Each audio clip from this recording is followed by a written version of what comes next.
हो सकता है कोई कॉलेज नहीं गई हो, कोई स्कूल नहीं गई हो, कोई बहुत एजुकेशन नहीं करी हो, बहुत उच्च पढ़ाई ना करी हो, और बहुत अच्छे कॉलेज में भी नहीं पढ़ पाए, बहुत अच्छे स्कूल में भी नहीं पढ़ पाए। पुराना जमाना था, हो सकता है नहीं गए।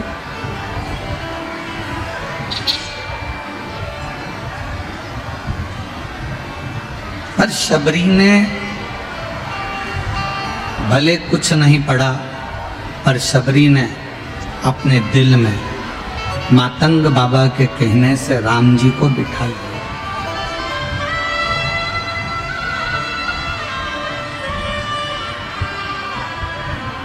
भले शबरी अम्बा ने कोई पढ़ाई करी ना करी, पर शबरी अम्बा ने मातंग बाबा के कहने से राम जी को अपने हृदय में बिठाया, अपने हृदय में विराजमान किए। शबरी अम्बा, माता शबरी ना मंत्र जानती हैं, ना तंत्र जानती हैं, ना विद्या जानती हैं, ना कोई उपासना जानती है। माता शबरी को बस मातंग बाबा ने कह दिया था कि राम एक दिन तेरे दरवाजे पर आएंगे, तो बुआरी लगाती रहे, झाड़ू झाड़ती रहे।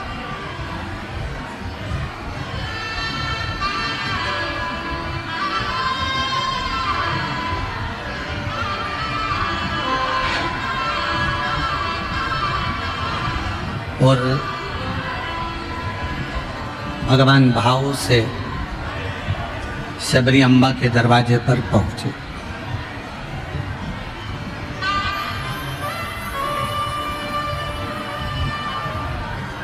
वो कहते हैं ना, शबरी के झूठे भी होगी, ना जाने कितना कितना कष्ट आपके हमारे जीवन में लिखा होगा। तो हम जब मंदिर में झाड़ू और पोछा करेंगे, जब मंदिर को हम साफ करेंगे, तो हमारे भाग्य में लिखी हुई वो बेकार रेखाएं भी एक दिन साफ हो जाए।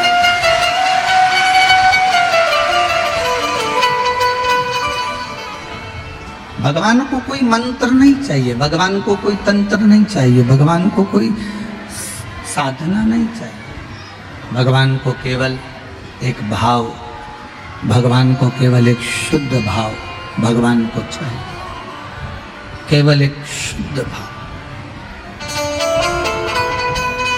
और शिव महापुराण की कथा तो कहती है कि शंकर को दिखावा प्रिय ही नहीं है।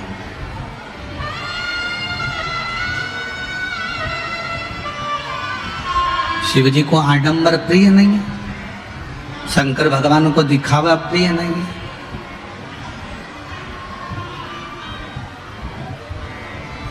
जरूरी नहीं कि आप मस्तक पर त्रिपुंड लगाओगे तो शंकर के भक्त कहलाओगे।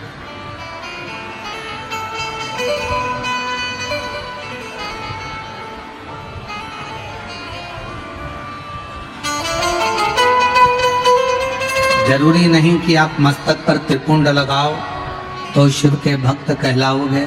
जरूरी नहीं कि आप जटा बढ़ाओगे तो भगवान के भक्त कहलाओगे। जरूरी नहीं कि आप वस्त्र का त्याग कर दोगे तो भगवान के भक्त कहलाओगे। शिव महापुराण की कथा कहती है कि शिव जी को पाने के लिए नाथ में जटा बढ़ाने की जरूरत है, ना तुम्हें कोई दिखावे की जरूरत है। शिव जी को पाने के लिए केवल दिल से मन को शिवालय बनाना।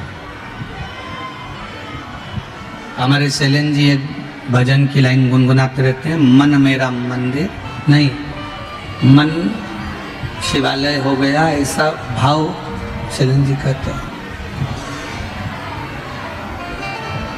मन को शिवालय बना।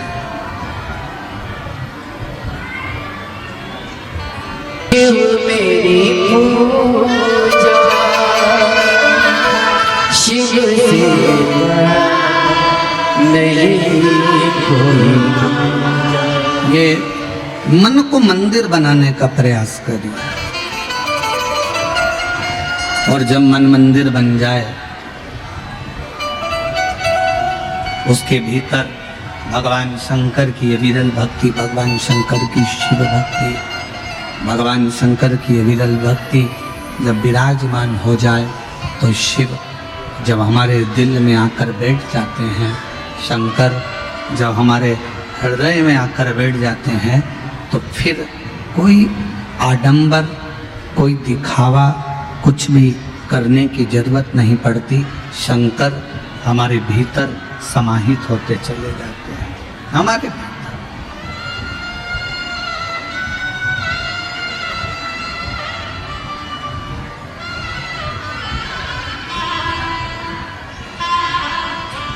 शिव को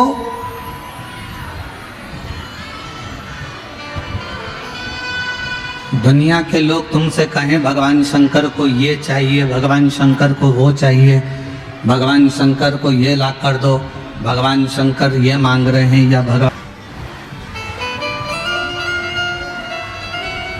सुबह अगर भोजन मिल गया तो शाम के पते नहीं है, और शाम को मिल गया तो सुबह के पते नहीं है। कभी कभी तो ऐसा होता था कि दिन भर ही भोजन नहीं मिलता था, ना सुबह मिलता था, ना शाम को मिलता था।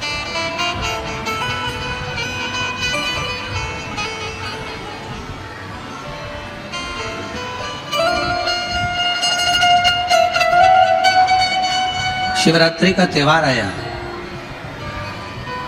पूरे गांव के लोगों ने, सबने, पूरे गांव में सूचना कर दी कि कल शिवरात्रि का त्योहार है और बाबा को दूध चढ़ेगा। और सबके घर से एक एक पात्र भराकर दूध आना चाहिए।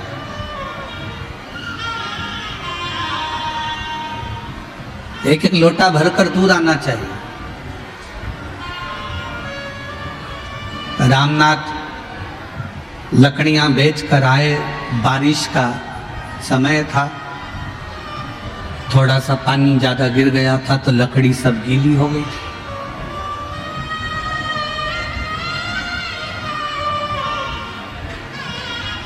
कोई माउटा पानी का आया और वो सारी लकड़ियों को गीली कर कर चले गया। तो रामनाथ को बच्चों के लिए ना तो भोजन मिला है, ना लकड़ी मिली है, ना कोई सामग्री उसके पास में आई। रामनाथ आए, तन का पिछोड़ा नीचे रखा, बैठकर अपनी पत्नी से कहने लगे, आज समझ में नहीं आता कि भोजन के लिए ना तो मैं बच्चों के लिए कुछ ला सका हूं, ना घर का पालन करने के लिए कोई मेरे पास में धन है। अपने बच्चों ने पलट कर नहीं कहा कि पिताजी मुझे भोजन चाहिए।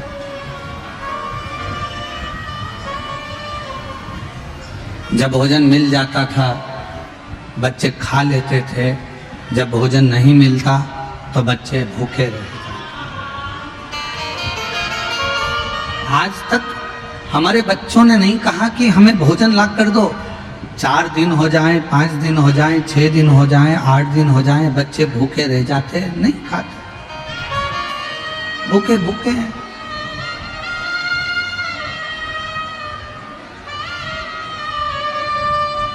रामनाथ से भानुमति ने कहा, तुम दुख मत मनाओ, सोचो मत।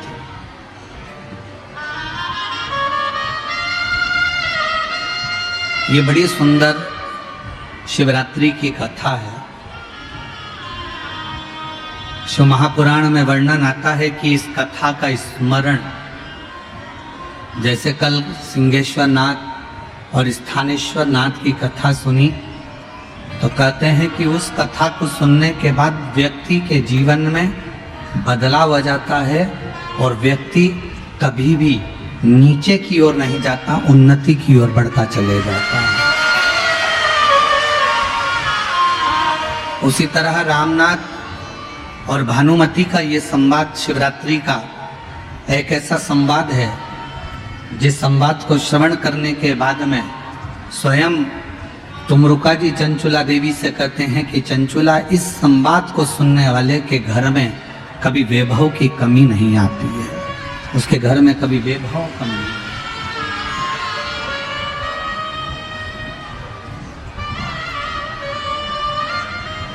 और जितने शुभक्त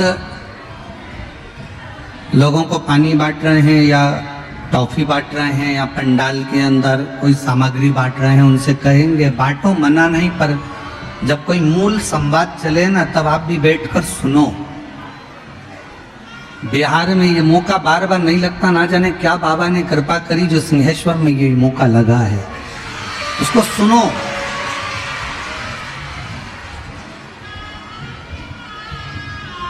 चौबीस घंटे तुम्हारे हैं, उसमें से 2.5 घंटा बाबा का है। दिल से उसको सुनो, धारण करो, प्रार्थना करो कि बाबा हमारी ऐसी कृपा करना कि हमारे जीवन में भी हम एक बार यजमान पद ग्रहण करें। और ऐसे ही शिव महापुराण की कथा अपने बिहार में होती है। भानुमति ने रामनाथ से कहा कि बच्चे कभी नहीं बोले कि हमको भोजन चाहिए, बच्चों ने कभी नहीं कहा कि हम भूखे हैं। बच्चों को भोजन मिला तो ठीक, और भोजन ना मिला तो ठीक। वो नहीं कह रहा है कि हमको भूख लगी है, हमको प्यास लगी है, या हमको भोजन ला कर दो, या हमको कुछ ला कर दीजिए, वो नहीं बोल रहा।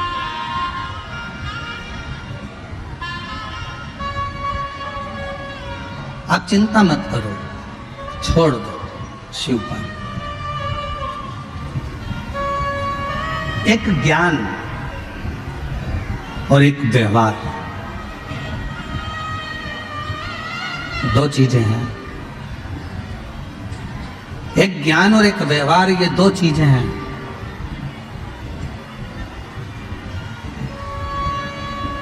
व्यवहार भी प्रबल है और ज्ञान भी प्रबल है, पर इन दोनों में सबसे ज्यादा प्रबल क्या है? शिव महापुराण में तुमरुका जी कहते हैं इनमें सबसे ज्यादा प्रबल है व्यवहार। कभी कभी कोई मोटी फाइल किसी ऑफिस में, किसी ऑफिसर के पास में, राजनेता के पास में, कोई प्रशासन के पास में, कोई अन्य जगह पर कोई व्यक्ति का काम अटक जाता है, तो कई बार ज्ञान काम नहीं आता और व्यक्ति का जो व्यवहार होता है ना, प्रेम होता है ना, व्यवहारिकता होती है ना, वो फाइल को पूर्ण कर देता है। कभी कभी व्यवहार और ज्ञान, ये व्यवहार और ज्ञान में से कभी कभी ज्ञान हो सकता है कि समस्या की घड़ी में काम ना आए।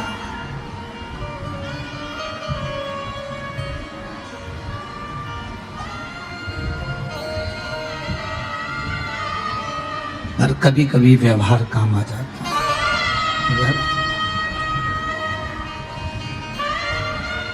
तुम क्यों रो रहे हो? भानुमति अपने पति रामनाथ से कह रही है, तुम क्यों रो रहे हो? किस लिए? तुम्हारे रोने का कारण क्या है? क्यों रोते हो? किस लिए रोते हो? आज मैं बच्चों को कुछ दे नहीं पाया, आज मैं बच्चों को कुछ प्रदान नहीं कर पाया, आज मैं बच्चों का पेट नहीं भर पाया। बच्चों ने कभी कहा तुमसे कि हमको भूख लगी है और आज हमें भोजन नहीं मिला?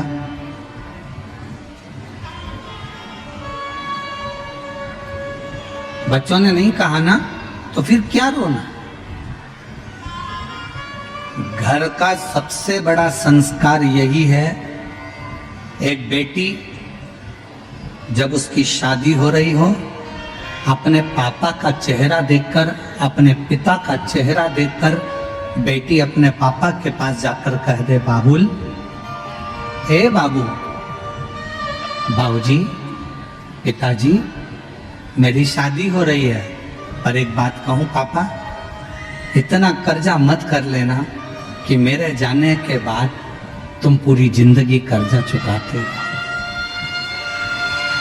इतना कर्जा ना करिए पापा। बाबूजी, माना मैं आपकी बेटी हूं, पर पापा मैं आपको कर्जे में भी नहीं देख सकती। मैं आपको दुखी नहीं देख सकता। माना मैं आपकी बेटी हूं, पर मैं आपको कर्जे में नहीं देखूं। बाबा,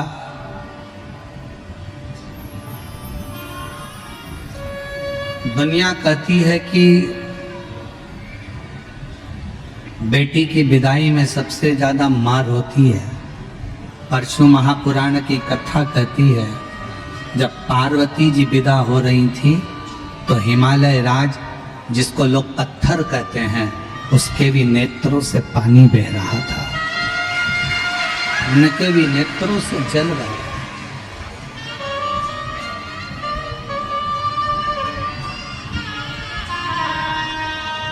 बेटा माँ को प्रिय होता है और बेटी पापा को, उसके पिताजी को प्रिय होती है, उसके बाबुल को प्रिय होती है, उसके पापा को प्रिय है। ये दुनिया की बड़ी विचित्र रीति है कि माँ जन्म देती है, पाल पोस कर बड़ा करती है, गर्भ में रखती है। 9 महीने तक माँ अपने पेट में रखकर अपनी बेटी की परवरिश करती है, पढ़ाती है, लिखाती है, उसको संभालती है। और वही बेटी एक दिन जब बड़ी होती है, युवान अवस्था में आती है, युवान अवस्था में जब आती है तो वही बेटी विदाई की ओर जब जाती है तो उस माँ से पूछना जिसने 9 महीने गर्भ में रखकर अपने कलेजे के टुकड़े को तुम्हारे हाथ में दे दिया हो, पूछो उससे।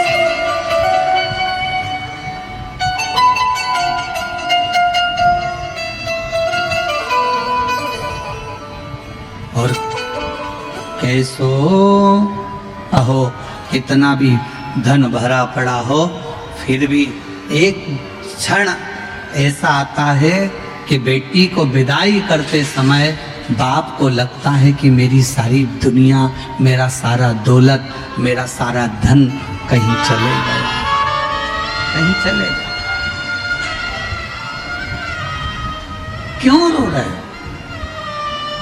किस लिए? और मेरी बेटियों,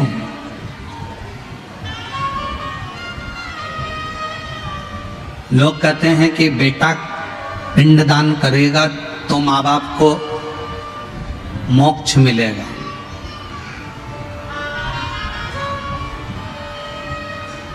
पुराण कहती है कि बेटा पिंडदान करेगा, तर्पण करेगा तो माँ बाप को मोक्ष मिलेगा। परशु महापुराण की कथा कहती है, बेटा एक कुल को तारता है, बेटी 2 कुल को तारती है। सारी पुराणे कहती है कि बेटा पिंडदान करेगा, तर्पण करेगा, तिलांजलि करेगा, तब माँ बाप को मोक्ष मिलेगा। शिव महापुराण की कथा कहती है, माँ बाप का सबसे बड़ा मोक्ष कब होता है? जब वो अपनी बेटी का कन्यादान अपने हाथों से करते हैं।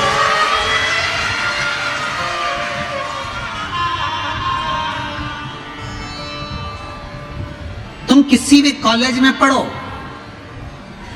तुम कितनी अच्छे स्कूल में पढ़ो, तुम्हारी दोस्ती चाहे किसी से भी हो, हमें दिक्कत नहीं है, पर बेटियों से निवेदन है, कितना भी अच्छा कॉलेज मिल जाए, कितनी भी अच्छे दोस्त मिल जाए, कितनी भी अच्छी तुम्हारी नौकरी लग जाए, पर एक बात याद रखना कि अपने माँ बाप को कन्यादान का मौका जरूर देना।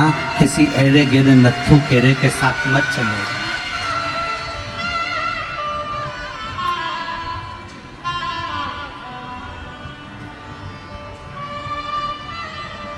एक नर्क ऐसा होता है जिस नर्क में कन्यादान का पूछा जाता है।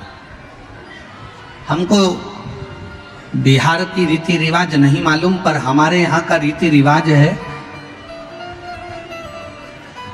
हमारे यहाँ का रीति रिवाज है, जब लड़की का कन्यादान करा जाता है तो आटे की एक लोई बनाई जाती है। इधर बिहार का तो हमको नहीं मालूम, आटे की एक लोई बनाई जाती है, उसके अंदर कुछ रख दिया जाता है, सोना चांदी रुपया पैसा, और लोई बनाकर जब कन्यादान होता है तो उस लोई को रखा जाता है, लड़के का हाथ नीचे रखकर फिर कन्यादान बाप करता है। बोलो इधर होता है कि नहीं होता, हमको नहीं मालूम, पर हमारे उधर की रीति है। लोग कहते हैं कि लड़का पिंड दान करता है, लड़का जब तलांजलि देता है तब माँ बाप को मोक्ष मिलता है। शिव पुराण कहता है कि बेटी के हाथ में जब वो आटे की लोई आती है और कन्यादान जब छूटता है, उस समय पर बाप जब कन्यादान कर रहा होता है, माँ जब कन्यादान कर रही होती है, हाथ में बस वो रखा कर जल जब छोड़ा जाता है कन्यादान का, उसी समय पर माँ बाप मोक्ष प्राप्त कर लेते हैं, फिर उनको कोई नरक नहीं भोगना पड़ता।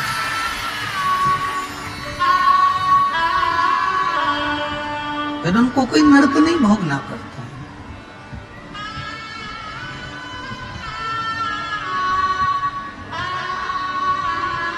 एक हृदय की रीत है।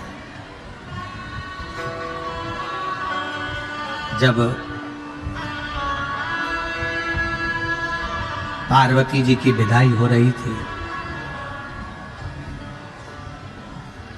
मैनावती अपने कक्ष में माता पार्वती को लेकर पहुंची। अपने कक्ष में मैनावती ने पार्वती जी को गोदी में बिठाकर कहा, लाडो विवाह तो हमने कर दिया, पिता के घर में कितना भी वैभव होना वो मूल नहीं है, पर पति के घर में जो वैभव होगा ना, उसमें अपनी जिंदगी को निकालना है।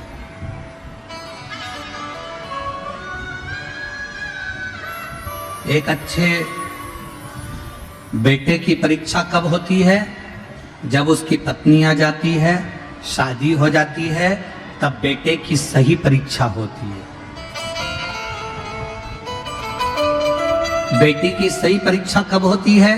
जब वो युवान हो जाती है, जवानी अवस्था में आ जाती है, और उस समय पर बेटी की परीक्षा होती है कि ये माँ बाप के अनुसार चल रही है या किसी अन्य लड़के के चक्कर में अपने माँ बाप को ठोकर मारकर जा रही है। बेटे की परीक्षा होती है जब उसकी शादी होती है, बहू आ जाती है। बेटी की परीक्षा होती है जब वो जवान होती है, युवान अवस्था में आती है। एक पति की परीक्षा जब होती है, जब पत्नी बीमार पड़ती है और पति उसकी सेवा में लगता है। और पत्नी की परीक्षा तब होती है जब पति के पास कुछ नहीं रहता और वो कदम से कदम मिलाकर अपने पति को धीरज बंधा देती है, तब पत्नी की परीक्षा होती है।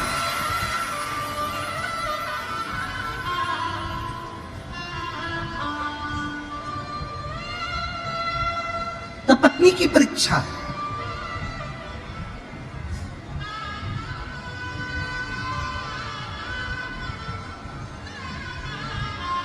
पार्वती जी ने माता को कहा, माँ आप चिंता ना करें, मेरे माँ बाप के जो संस्कार है वो मेरे सम्मुख में रहेंगे।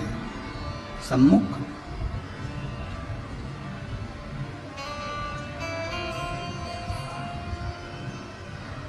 एक पिता के जीवन में कितना दुख होता है।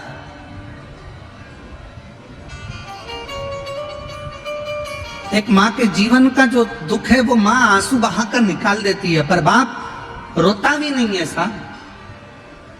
उसके जीवन का जो दुख है वो खुद जानता है।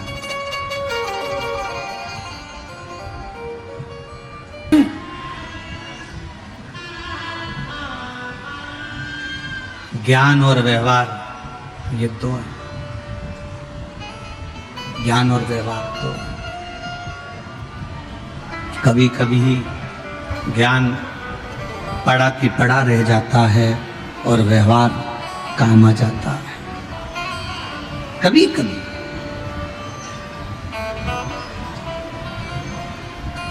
तुम कितने विद्वान हो, तुम्हारी विद्वत्ता तुम्हारे पास में रखिएगा।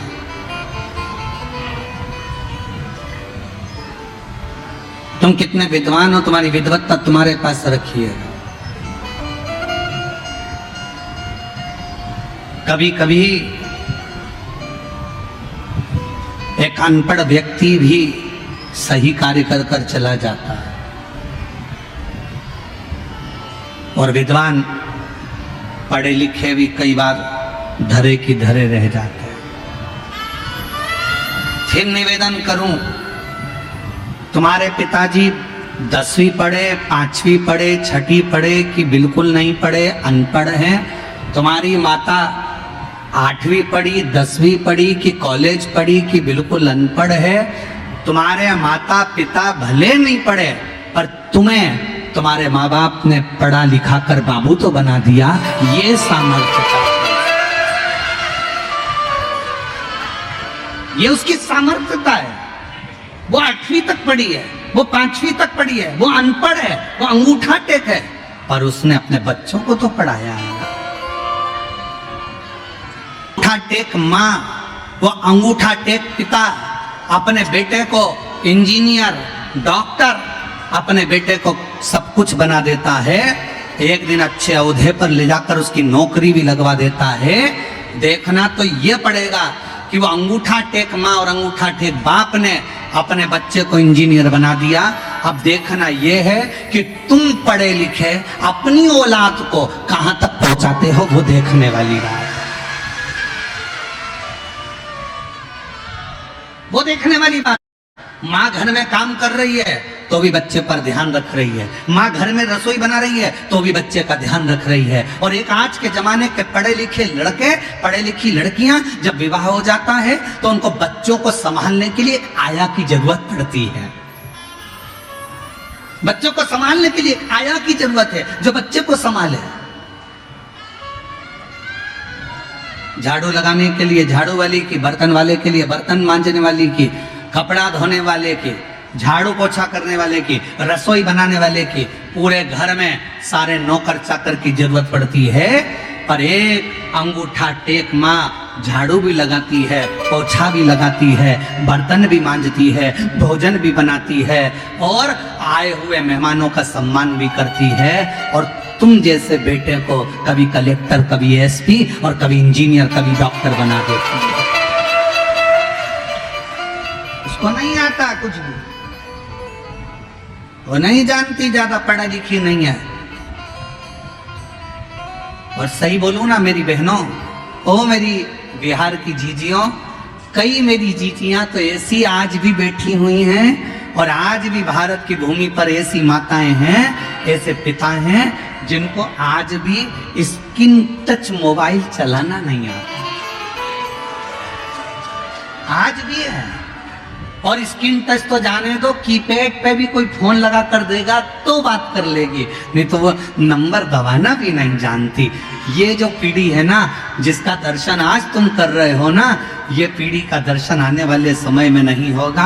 आने वाले समय में तो ऐसे बच्चे पैदा हो रहे हैं कि जब तक उनके हाथ में मोबाइल नहीं दो तब तक मुंह में एक निवाला नहीं लेते हैं।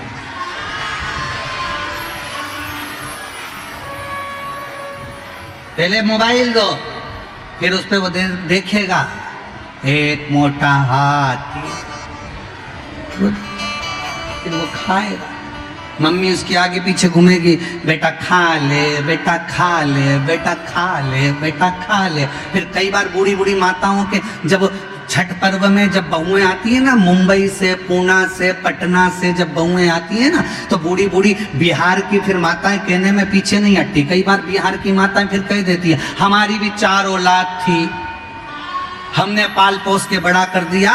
खिला देते थे एक बार और खेलने चले जाते थे, और धाए बहू तेरी औलाद से ऐसी औलाद पैदा करी, उसके पीछे 24 घंटे नाचो, ले बेटा खा ले, ले बेटा खा ले, ले बेटा खा ले, ले बेटा खा ले। ना ऐसी बहू से कहां ढूंढोगे उसको, कैसे ढूंढोगे उसको? आज भी वो अंगूठा टेक माँ, आज भी वो अंगूठा टेक पिता अपने बच्चों के लिए सब कुछ करना चाहता है, सब कुछ।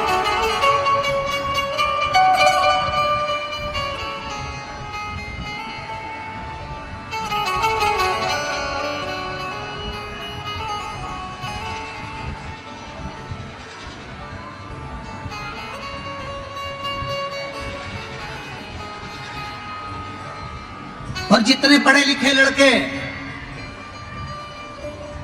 बिहार से गए हुए, जितने बेटा बेटियां, तुम चाहे मुंबई रहो, चाहे पुणे रहो, चाहे विदेश में रहो, चाहे देश में रहो, जहां तुम्हारी मर्जी पड़े, जहां बिहार के ये बच्चे अपनी पत्नी और अपने बच्चों के साथ रह रहे हैं, मैं उनसे निवेदन करूंगा, आप भले वहां तुम्हारा बंगला बनाओ, चाहे कोठी बनाओ, पर तुम्हारे बूढ़े माँ बाप जिस गांव में रहते हैं ना, एक बार साल में 2 बार अपने माँ बाप के पास आकर पूछा करो, बाबूजी कोई चीज की जरूरत हो तो मैं बनवा देता हूं।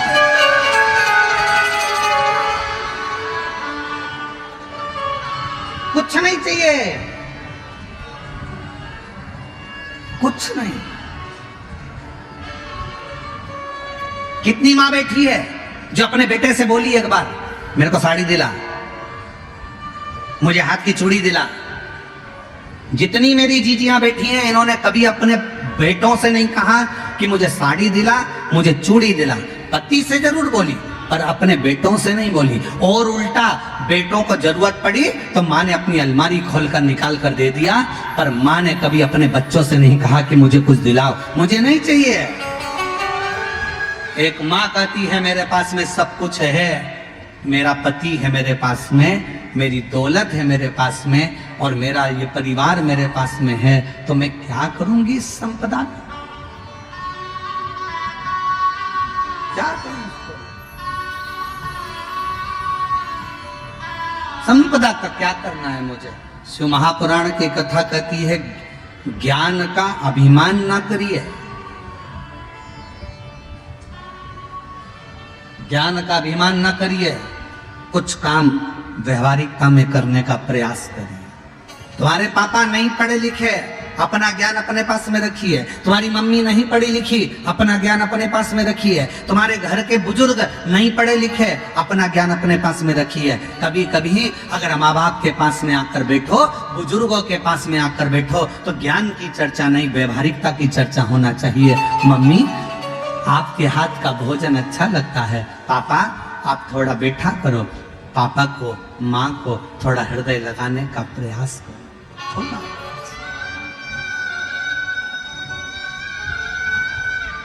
थोड़ा सा प्रयास।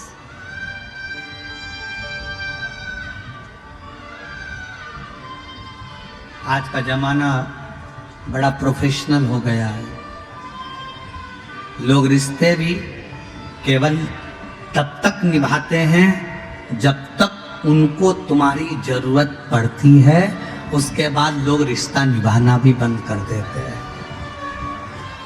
आज का जमाना प्रोफेशनल हो गया, जरूरत है तो रिश्ता है, जरूरत खत्म और रिश्ता खत्म।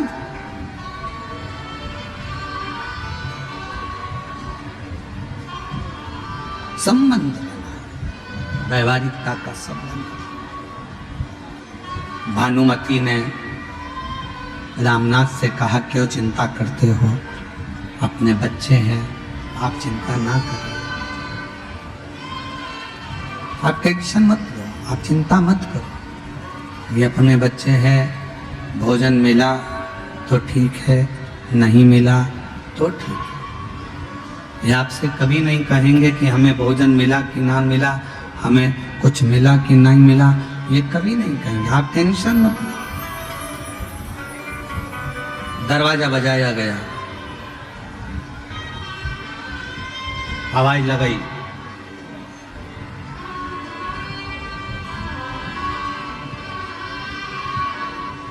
कौन है दरवाजे पर? गांव के लोग आकर खड़े होकर कहते हैं, कल शिवरात्रि है। पूरे गांव के लोगों के घर से एक एक लोटा दूध आएगा, सबको शंकर भगवान पर चढ़ाना है।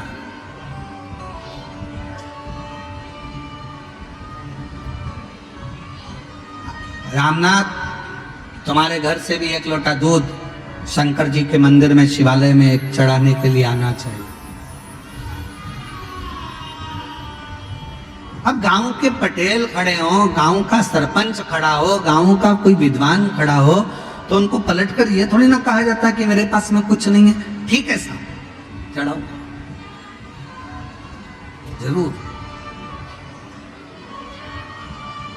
जब तुम्हारे दरवाजे पर कोई कुछ लेने के लिए आए ना, तुम्हारे दरवाजे पर अगर कोई कुछ लेने के लिए आए तो बिल्कुल कभी मत बोलो कि मेरे पास कुछ नहीं है, मैं नहीं दे सकती, मेरी तो इतनी बेकार परिस्थिति है, मैं कहाँ से लाके दूंगी, मेरे पास तो 1 रुपया नहीं है। नहीं, उससे कहो आप चिंता मत करो, आप कार्यक्रम करो, जब मेरा बाबा मुझे देगा ना तो मैं झोली भरकर तुम्हारे दरवाजे पर डालकर चली जाऊंगी, तुम चिंता मत करो।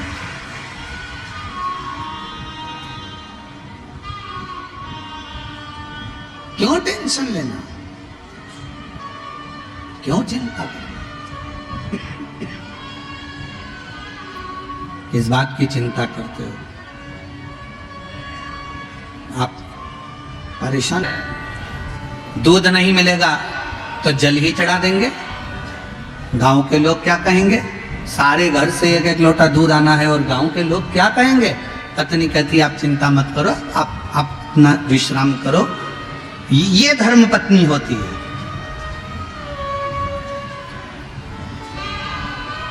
कितना भी कर्जा हो जाए, धर्म पत्नी खड़ी होकर कहे चिंता मत करो, कमाएंगे जब देंगे। पति कह रहा है मैं तो मर जाऊं तो अच्छा, सुसाइड कर लूं, नहर में चले जाऊं, नदी में चले जाऊं, कहां से कर्जा चुकाऊंगा? पत्नी उस जगह पर खड़े होकर कह दे तुम्हें चिंता करने की जरूरत नहीं है, जब आएगा तब देंगे।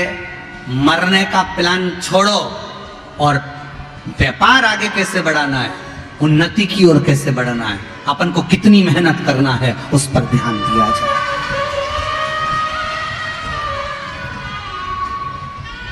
उस पर ध्यान दिया जाए। पर हम लोग बहुत बड़ी गलती कर देते हैं। जब हम कर्जे में डूब जाते हैं, जब दुख में डूब जाते हैं, जब बहुत तकलीफ में आ जाते हैं, तो कहीं हाथ दिखाने के लिए जाते हैं, कहीं पत्रिका दिखाने के लिए जाते हैं, कहीं कुछ दिखाने के लिए जाते हैं, कहीं अपना भाग्य दिखाने के लिए जाते हैं। कहीं मत जाओ। जब दुख की घड़ी हो, अपने परिश्रम को, अपनी मेहनत को 4 गुना बढ़ाओ। इतनी मेहनत, इतना परिश्रम करो, इतनी मेहनत करो,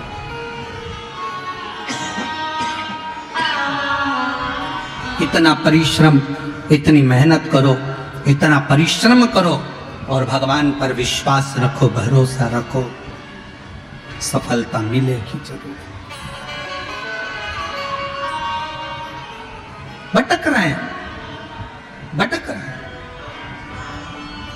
और लोगों ने क्या कहा, किसी के यहाँ पूछने गए साहब हमारे यहाँ इतना तकलीफ क्यों है, तो कह दिया तुम्हारी पड़ोसन ने, तुम्हारे रिश्तेदार ने तुम्हारे ऊपर कुछ कर दिया इसलिए तुम दुखी हो।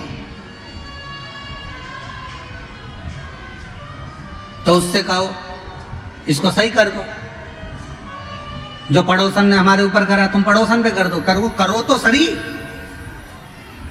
भाई संसार में किसी की सामर्थ्यता नहीं है कि कोई किसी के ऊपर टोना कर दे, किसी की सामर्थ्यता नहीं है। अगर टोना करने वाले होते तो बड़ी बड़ी फैक्ट्रियों वालों पर करते हैं। तुम्हारी छोटी सी पान की दुकान पर कोई टोना नहीं करता, जिसमें 10 रुपए की कमाई होती हो, 20 रुपए की कमाई होती हो, उसमें क्या टोना करेगा कोई? ये हमारे भाग्य का खेल है, ये हमारी किस्मत का खेल है। हम परिश्रम से थोड़ा सा डाउन हुए इसलिए डाउन पर चलेगा।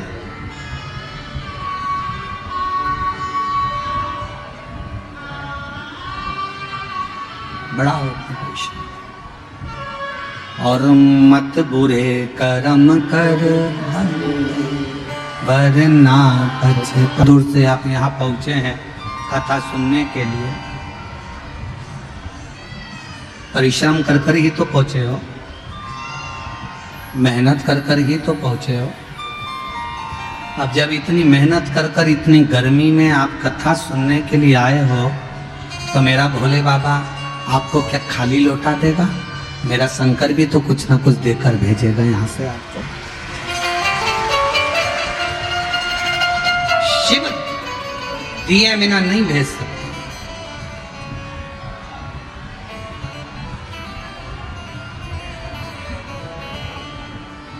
शंकर दिए बिना नहीं भेज सकते। एक पत्र अच्छा है, देखिए।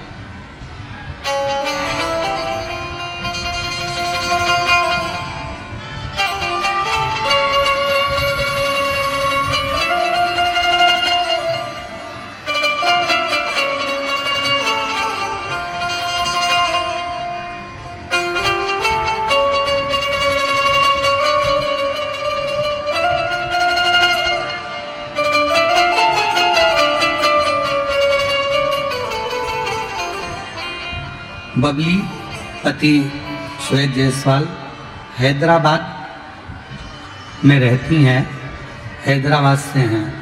कहीं बैठी हों तो हाथ हिला सकती हैं। बबली पति श्वेत जायसवाल आप ही हैं, आ जाइए। हैदराबाद से हैं। एक लोटे जल का मैं क्या वर्णन करूं गुरुदेव। मेरी बेटी के नई जिंदगी दी है भोले बाबा ने। मेरी बेटी आद्या जायसवाल जब वो 2 साल की थी तो उसके चेहरे पर एक दाग आ गया था, और वो दाग चेहरे पर डॉक्टर के हिसाब से ये दाग पूरे शरीर पर फैल जाता है। और दाग आया, अब मैं करूं तो करूं क्या। जितने डॉक्टरों को दिखा सकते थे दिखाया, पर वो दाग सही नहीं हो रहा था। डॉक्टर एक ही बात कहते थे कि ये दाग धीरे धीरे पूरा शरीर सफेद कर देता है, पूरा शरीर बेकार कर देता है। मेरी मम्मी जो आपकी कथा सुनती हैं, उन्होंने मुझे आपकी कथा के बारे में बताया, और रोज शिवालय जाकर 1 लोटा जल चढ़ाती, कुछ उपाय करने को कहा, मैंने वो करा। रोज शिवालय जाने लगी, लेकिन उपाय नहीं कर पाई। हैदराबाद में उसकी सुविधा नहीं थी। फिर अचानक किसी कारण मेरा पति का मेरे को मायके जाने का मौका मिला, और वहां पर हमने ये उपाय किया। पूर्णिमा की रात्रि को गाय का आपने कहा था कि बछड़ा जब दूध पिए, दूध बछड़े के मुख पर आ जाए, उस फेन को चम्मच में निकाल लो, और जहां सफेद दाग हो गया है या शरीर पर दाग हो गया है, वहां उस दूध को पूर्णिमा की रात्रि को लगाओ। रात्रि को थोड़ी देर लगाने के बाद चंद्र की रोशनी में रखने का शिव जी के नाम का श्री शिवाय नमस्तुभ्यम का उच्चारण करो, और फिर स्नान करा दो। हमने हमारी बेटी के साथ में वही पूर्णिमा वाला उपाय किया, और बाबा की कृपा से आज मेरी बेटी का पूरा शरीर मात्र 15 दिन के अंदर ही ठीक हो गया। मैं बाबा को नरेश कुमार साहू, ग्राम राटन, पोस्ट बगरस, थाना बखरी, जिला बेगूसराय, बिहार की रहने वाली हूँ। कहीं बैठी हो तो बेलपत्र लेने के लिए आ सकती हैं। मेरा मोबाइल नंबर ये है। गुरुजी, मैं बाबा का क्या गुणगान करूं। काफ़ी हताश और परेशान थी बाबा। हमारा नाती 4 वर्ष का हो गया, परंतु कुछ भी बोलता नहीं था। बहुत सारे डॉक्टरों से दिखाया, कुछ सुधार नहीं हुआ। एक जगह डॉक्टर साहब बोले इसके गले में ऑपरेशन करना पड़ेगा। कुछ समझ में नहीं आ रहा था। परिवार के सभी लोग काफ़ी चिंतित हो गए थे।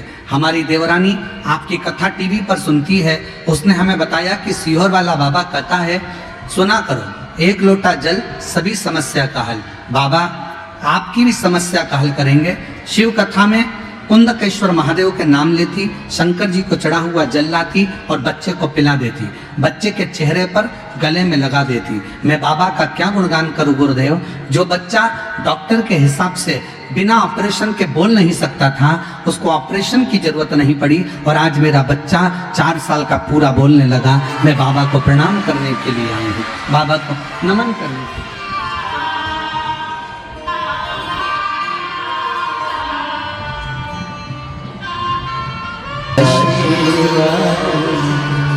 शिव पर आश्रित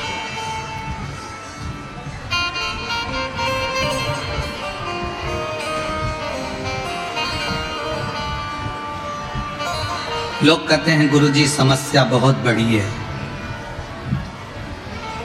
हमने पूछा कितनी बड़ी है, कि बहुत बड़ी। फिर पूछा कितनी बड़ी समस्या है, बहुत बड़ी है। हमने पूछा कितने साल की है समस्या, कितने साल से, 10 साल, 15 साल, 20 साल, 24 साल, 25 साल, कितने साल।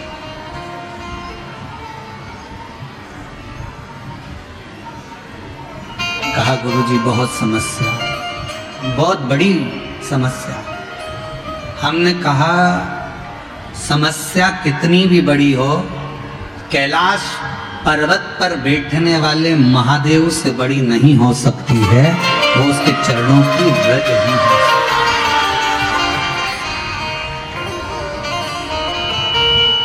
आप विश्वास रखकर अगर देवाधिदेव महादेव को 1 लोटा जल चढ़ा रहे हो तो चिंता ना करिए।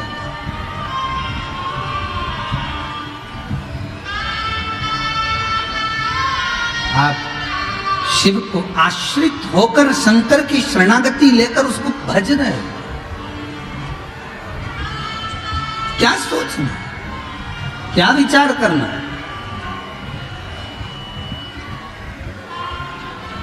महाराज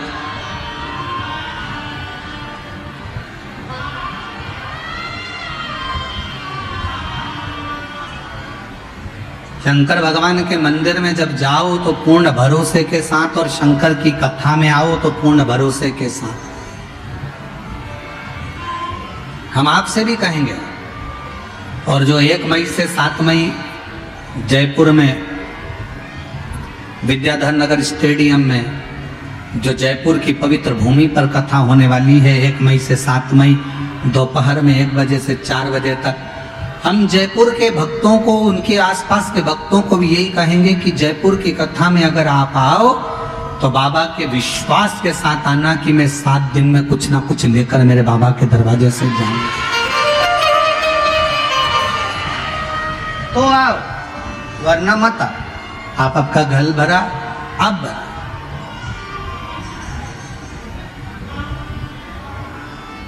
आश्रित होकर चलो।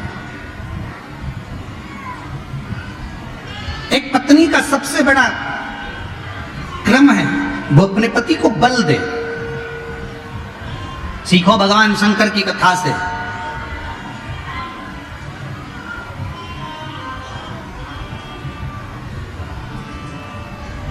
महिषासुर को मारना था,